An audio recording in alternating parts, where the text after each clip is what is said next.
Hello friends, welcome to my YouTube channel. So guys, मैं पहले ही clear कर देना चाहता हूं कि आज आप लोगों का एमपी पुलिस कांस्टेबल का कोई भी एग्ज़ाम नहीं है। ये वीडियो मैं उन बच्चों के लिए लाया हूं जिन बच्चों का आने वाली शिफ्ट में एग्ज़ाम लगा हुआ है। तो वीडियो काफ़ी इंपॉर्टेंट है आप लोगों के लिए, तो इस वीडियो को पूरा ज़रूर देखिए।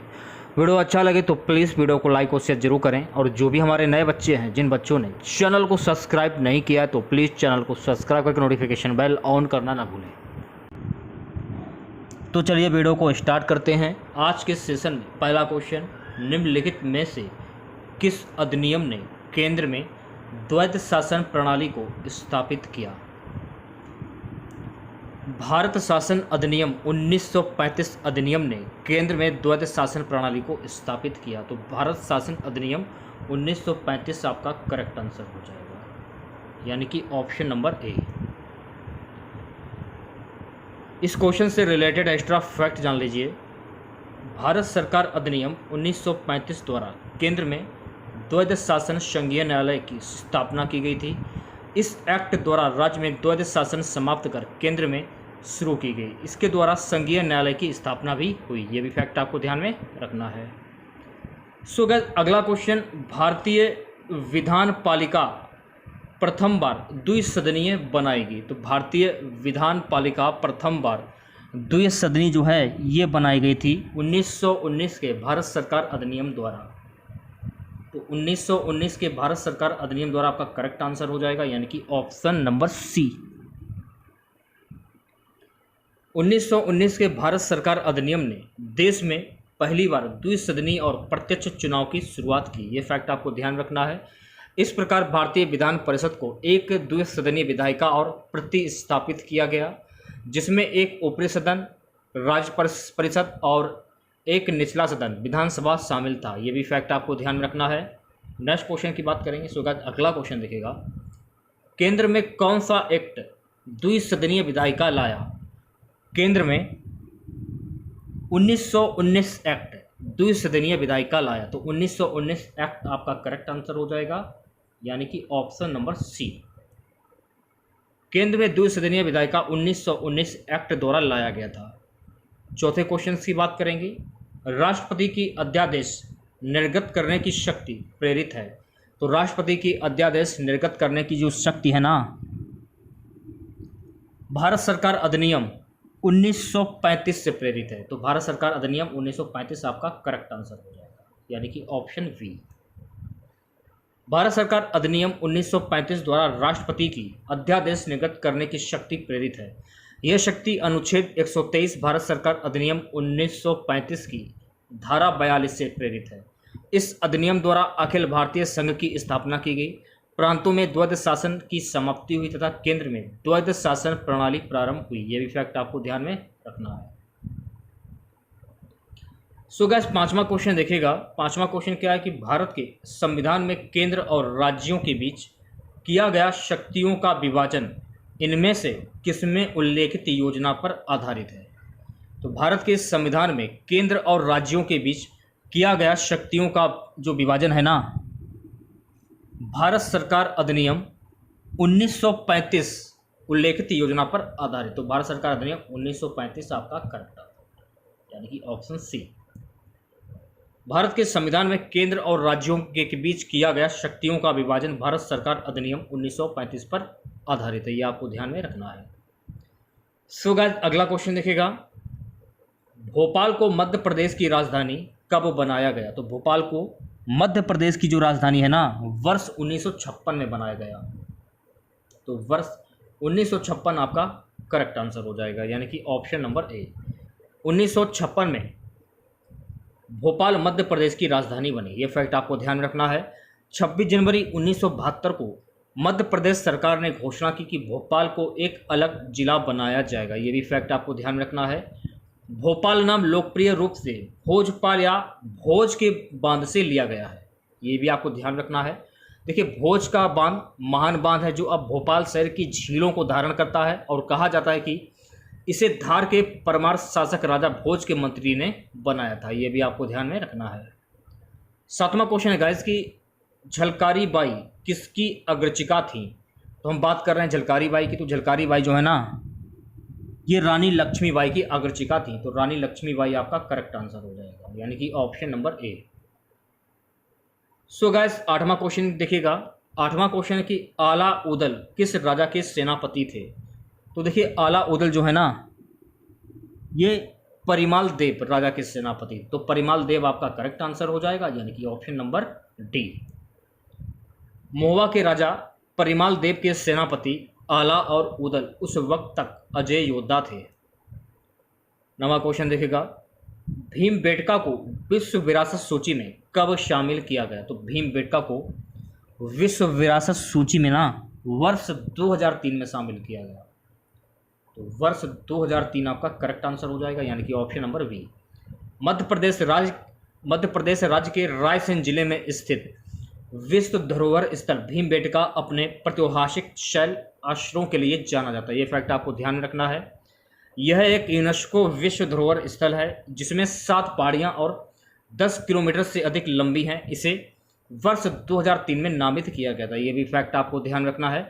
देखिए गुफाओं की जो खोज है ना, अधिकांश श्रेय श्री VS वाकड़कर को जाता है। ये भी फैक्ट आपको ध्यान में रखना है। 10वां क्वेश्चन, डॉक्टर शंकर दयाल शर्मा भारत की किस क्रम की राष्ट्रपति थी? तो डॉक्टर शंकर दयाल शर्मा जो है ना, ये भारत की 9वीं क्रम की राष्ट्रपति थी, तो 9 आपका करेक्ट आंसर हो जाएगा, यानी कि ऑप्शन नंबर डी।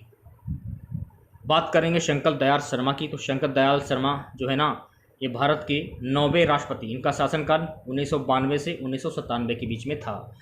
वह 1972 से 1974 में भारतीय राष्ट्रीय कांग्रेस के अध्यक्ष थे। ये भी फैक्ट आपको ध्यान रखना है। और 1974 से 1977 तक केंद्रीय संचार मंत्री के रूप में सरकार में वापस आए। ये भी फैक्ट आपको ध्यान में रखना है।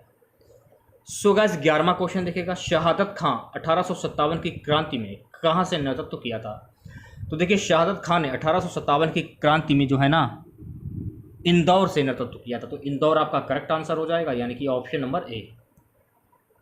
क्रांति के समय उसकी आयु 35 वर्ष थी। 1 जुलाई 1857 ईस्वी को इंदौर में हुए विद्रोह का नेतृत्व शहादत खां ने किया था। ये भी आपको ध्यान में रखना है। 12वां क्वेश्चन देखेगा भाई, राजा बख्तावर किस रियासत के राजा थे? तो राजा बख्तावर जो है ना, ये अजमेरा रियासत के राजा थे। तो अमजेरा आपका करेक्ट आंसर हो जाएगा, अमजेरा, ठीक है, ऑप्शन नंबर ए।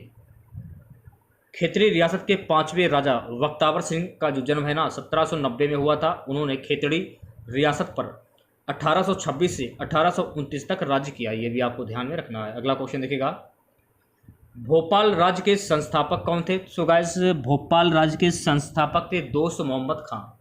तो दोस्त मोहम्मद खां आपका करेक्ट आंसर हो जाएगा, यानी कि ऑप्शन ए।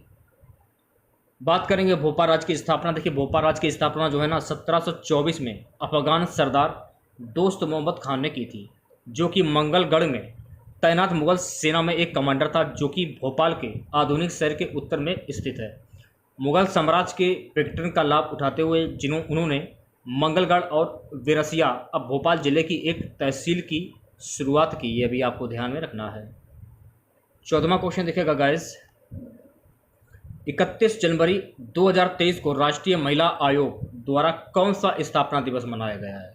तो 31 जनवरी 2023 को राष्ट्रीय महिला आयोग द्वारा जो है ना 31वां स्थापना दिवस मनाया गया है। सी ऑप्शन करेक्ट हो जाएगा। राष्ट्रपति श्रीमती द्रौपदी मुर्मू कल यानी 31 जनवरी 2023 को राष्ट्रीय महिला आयोग के 31वें स्थापना दिवस कार्यक्रम को संबोधित करेंगी। कार्यक्रम का विषय सशक्त नारी सशक्त भारत है, जिसका उद्देश्य उन महिलाओं की सफलता का मान करना है जिन्होंने अपना जो जीवन है ना यात्रा में उत्कृष्टता प्राप्त की और अमिट छाप छोड़ी। ये भी आपको ध्यान में रखना है। 15वें क्वेश्चन की बात करेंगे, डॉक्टर APJ अब्दुल कलाम आजीवन उपलब्धि पुरस्कार 2023 से किसे सम्मानित किया जाएगा? डॉक्टर APJ अब्दुल कलाम आजीवन उपलब्धि पुरस्कार 2023 से जो है ना TK रंगराजन को सम्मानित किया जाएगा। और TK रंगराजन आपका करेक्ट आंसर हो जाएगा, यानी कि option number D. Next question, NMDC limited ने हाल ही में किसे अपना ब्रांड एम्बेसडर नियुक्त किया है? NMDC लिमिटेड ने हाल ही में निखत जरीन को अपना ब्रांड एम्बेसडर नियुक्त किया है? तो निखत जरीन आपका करेक्ट आंसर हो जाएगा, यानी कि ऑप्शन डी। एनएमडीसी ने भारत की स्टार महिला बॉक्सर निखत जरीन को ब्रांड एम्बेसडर के रूप में घोषित किया है। तो देखिए, अगर पेपर में पूछा जाए कि निखत जरीन जो है ना, ये किस खेल से संबंधित हैं, तो ये बॉक्सर हैं एक, ये आपको ध्यान रखना है। इसके लिए एनएमडीसी ने निखत के साथ एक समझौता ज्ञापन MOA पर हस्ताक्षर किए। एनएमडीसी की स्थापना जो है 1958 में की गई थी, ये भी फैक्ट आपको ध्यान में रखना है। अगला क्वेश्चन, 27 से 31 जनवरी 2023 तक 30वीं राष्ट्रीय बाल विज्ञान कांग्रेस का आयोजन जो है ये कहाँ पर किया गया है? तो देखिए, 27 से 31 जनवरी 2023 तक 30वीं राष्ट्रीय बाल विज्ञान कांग्रेस का जो आयोजन है ना, ये अहमदाबाद में किया गया है। तो अहमदाबाद आपका करेक्ट आंसर हो जाएगा, यानी कि ऑप्शन नंबर सी। 30वीं राष्ट्रीय बाल विज्ञान कांग्रेस 27 जनवरी 2023 को अहमदाबाद के साइंस सिटी में शुरू हुई। गुजरात विज्ञान और प्रौद्योगिकी विभाग के सचिव विजय नहारा ने इसका उद्घाटन किया। Gujarat council on science and technology, Gujarat council of science city और SAL एजुकेशन इस 5 दिवसीय कांग्रेस की मेजबानी कर रहे हैं, जो 31 जनवरी को समाप्त होगी। ये भी आपको ध्यान में रखना है। अगला क्वेश्चन देखिएगा भाई, किस देश को संयुक्त राष्ट्र के सर्वोच्च सांख्यिकीय आयोग का सदस्य चुना गया है? देखिए, भारत को संयुक्त राष्ट्र के सर्वोच्च सांख्यिकीय आयोग का सदस्य चुना गया, तो भारत आपका करेक्ट आंसर हो जाएगा, यानी कि ऑप्शन नंबर सी। संयुक्त राष्ट्र में भारत को एक और सफलता मिली है। संयुक्त राष्ट्र सांख्यिकीय निकाय के लिए भारत को चुना गया है। मतदान में 3 देशों को पीछे छोड़ते हुए भारत ने यह उपलब्धि हासिल की है, ये आपको ध्यान रखना। अगला क्वेश्चन देखिएगा, 19वां, किसी अंतर्राष्ट्रीय मुक्केबाजी संघ IBA के उपाध्यक्ष के रूप में किसे चुना गया है? तो देखिए, IBA के उपाध्यक्ष के रूप में जो है ना, अजय सिंह को चुना गया। तो अजय सिंह आपका करेक्ट आंसर हो जाएगा, यानी कि option number A. Boxing federation of India के प्रमुख अजय सिंह को अंतर्राष्ट्रीय मुक्केबाजी संघ का उपाध्यक्ष चुना गया है।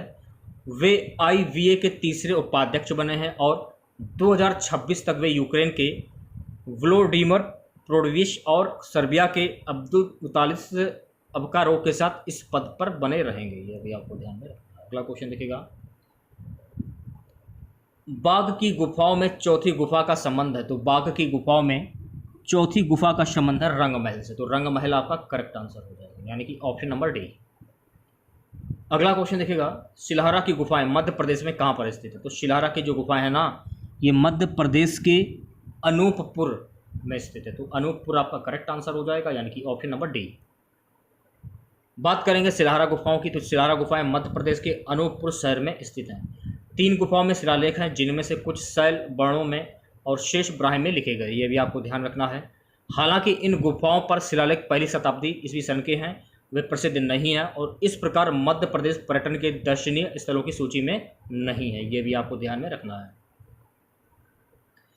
अगला क्वेश्चन, पांडव की गुफाएं किस जिले से संबंधित है? तो देखिए, पांडव की जो गुफाएं हैं ना, ये पंचमढ़ी से संबंधित। तो पंचमढ़ी आपका करेक्ट आंसर हो जाएगा, यानी कि ऑप्शन नंबर डी। माना जाता है कि पंचमढ़ी नाम हिंदी शब्द पंच यानी कि 5 मरई गुफाओं से उद्गत है। एक दंत कथा के अनुसार ये 5 गुफाएं महाभारत काल के 5 पांडव बंधुओं ने उनके 13 वर्षों के निर्वासन के दौरान बनाई थी। ये फैक्ट आपको ध्यान रखना है, ठीक है। पंचमढ़ी मध्य भारत के मध्य प्रदेश राज्य के होशंगाबाद जिले में स्थित एक पहाड़ी क्षेत्र है, ये भी आपको ध्यान रखना है। अब देखिए, मध्य प्रदेश में हवाई अड्डे और उनके नाम ये भी जान लीजिए, जैसे कि देवी अहल्याबाई होलकर हवाई अड्डा, ये कहाँ पर स्थित है? इंदौर में। राजा भोज अंतर्राष्ट्रीय हवाई अड्डा भोपाल में स्थित है। जबलपुर हवाई अड्डा डुमना हवाई अड्डे के नाम से भी जाना जाता है, ये जबलपुर में स्थित है। राजमाता विजय राजे सिंधिया हवाई अड्डा, ये ग्वालियर में स्थित है, तो ये भी आपको ध्यान में रखना है। अगला क्वेश्चन देखिएगा, अगला क्वेश्चन है इसकी कबरा की गुफाओं में कितनी गुफाओं का समूह है? तो कबरा की गुफाओं में जो है ना, कुल 11 गुफाओं का समूह, तो 11 आपका करेक्ट आंसर हो जाएगा, यानी कि ऑप्शन नंबर सी। 24वां क्वेश्चन देखिएगा गाइस, आशन नदी के तट पर 88 गुफाओं का समूह निम्न में से क्या कहलाता है? तो आशन नदी के तट पर 88 गुफाओं का जो समूह है ना, ये कहलाता है लिखिराज। तो लिखिराज आपका करेक्ट आंसर हो जाएगा, यानी कि ऑप्शन नंबर ए। आज का हमारा लास्ट क्वेश्चन रहेगा, क्षेत्रमत्रिका की गुफाएं के लिए मध्य प्रदेश का कौन सा जिला प्रसिद्ध है? तो क्षेत्रमत्रिका की गुफाओं के लिए मध्य प्रदेश का खंडवा जिला परिषद, तो खंडवा आपका करेक्ट आंसर हो जाएगा, यानी कि ऑप्शन नंबर ए।